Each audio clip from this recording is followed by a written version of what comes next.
Hey Frag fam, Corbin here again from Northwest Scent. So today we are going to be doing a fragrance review. I'm not doing reviews quite as often as I used to, and that's just because they don't get as well received as top 10 lists, top 5 lists, etc. However, this is such a good fragrance, it's been blowing me away that, in my opinion, this thing deserves its own video, so that's what we're doing today.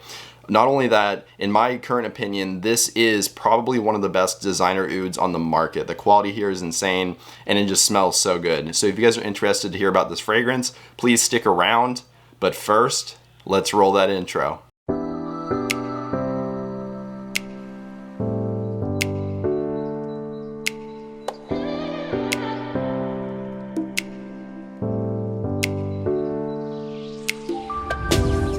Alright, welcome back. So like I said, we're covering one of the best designer ouds in my opinion, at least as of current. This thing smells absolutely amazing. This one is from Yves Saint Laurent. This is YSL's M7 Oud Absolu.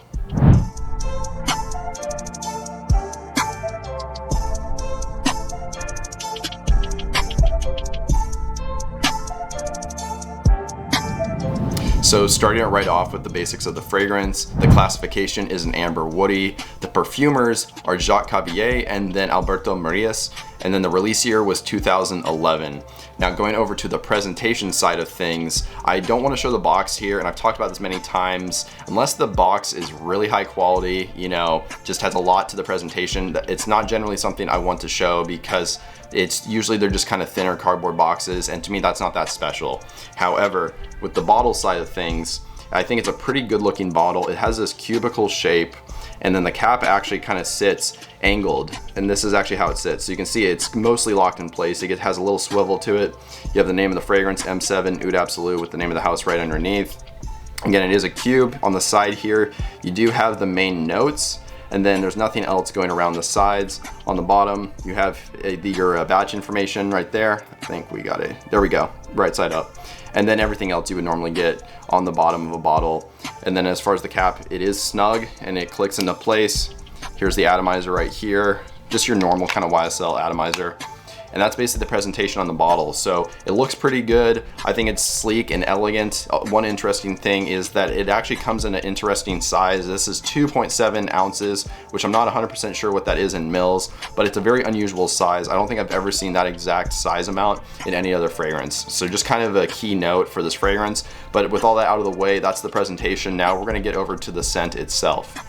So like I said, we're getting into the scent now. I will put the note breakdown on screen for you guys to see. And as you can see, there are only 5 listed notes. The main one at the top is mandarin orange. You also get some patchouli, and then cistus labdanum. There's oud in here and myrrh. So it's a fairly simple note breakdown, decently complex fragrance, and like I said, this thing smells really high quality. So let's get into it. So when you first spray this thing on, you do notice that mandarin orange. However, that's not really there for that long. For me, it adds this nice, bright, very sweet opening, and honestly, this is the sweetest point of the fragrance, and the opening doesn't really last that long. I would say after a few minutes, you start transitioning into the mid. So like I said in the opening, you get that mandarin orange, adds that citrusy sweet side, and it is a little bit creamy as well. To me, I almost get like a faint kind of orange sickle smell, although that's not the only thing going on. You also can detect the patchouli here, and to me, it's not really on that chocolatey side. It's more on that kind of like herbal leafy side, and I think it does add a little bit of that sweetness as well. But again, you're not getting any of that like chocolatey vibe from this at all. And you can also start picking out the oud as well. And the oud here,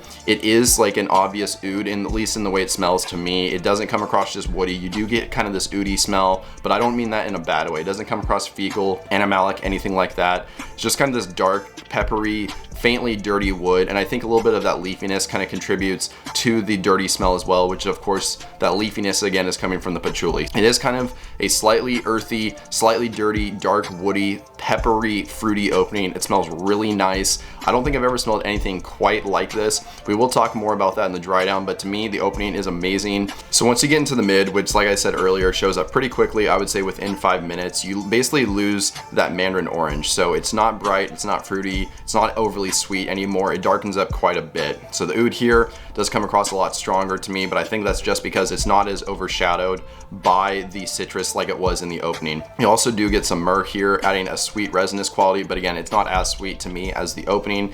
And then you get that labdanum as well. And to me, the labdanum comes across a little bit powdery, but also a little bit leathery in a way. And I think you get part of that leathery touch from the labdanum mixing with the oud. It comes across assertive, but not arrogant. And it just smells really, really nice. Once you get into the far dry down, I would say the oud is a lot tamer, a lot more mellow, not quite as apparent, but it's still definitely detectable. You get this creamy myrrh that is very dominant at this point, and you almost get like this vanillic sweetness from it.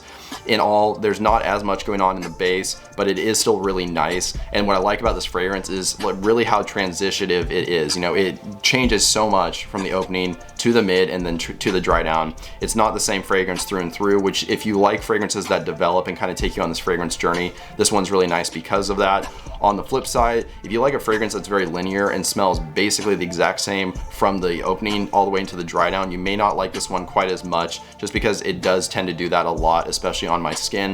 Of course, on paper, this thing holds that opening for a lot longer, but on your skin, I think this thing really does transition and change quite a bit. In all, it's a great oud fragrance. Like I said, it's a very wearable oud, although it is an apparent oud, if you know what I mean. So it's not just woody, which sometimes with oud fragrances, you don't really get an oud touch from it. You would believe, or you could believe, that it's any other kind of woody note. To me though, this really does have an oudy smell to it, but it's done in a way where it is super wearable and tame, but again, kind of dominant at the same time. So if you want something that's really good to kind of get you into the oud side of things, that smells like a true oud, but it's not off-putting, I think this is a great fragrance because of that. Now, as far as performance goes and then situations that you can wear this fragrance, personally for me, I've gotten about 7 to 8 hours of longevity with about 2, maybe 2.5 hours of projection.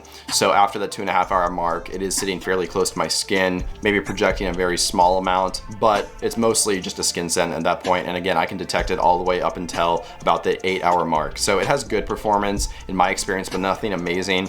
Also, of course, I am just speaking from personal experience here. I haven't taken any kind of poll asking what other people have gotten from this fragrance. That's just what I've encountered. So this will vary, of course. Take it with a grain of salt. The only reason I say that is because I think people sometimes will read a review or watch a video and they will expect the same exact performance numbers that said person got. You know, it's gonna be different for everybody. So if you have really oily skin, maybe you'll get over 10 hours. If you have really dry skin, maybe you could even get less than 6 hours. Again, take the performance with a grain of salt. I just wanted to reiterate that. However, what I can confidently say is, based on the scent, this thing is very versatile. It is elegant.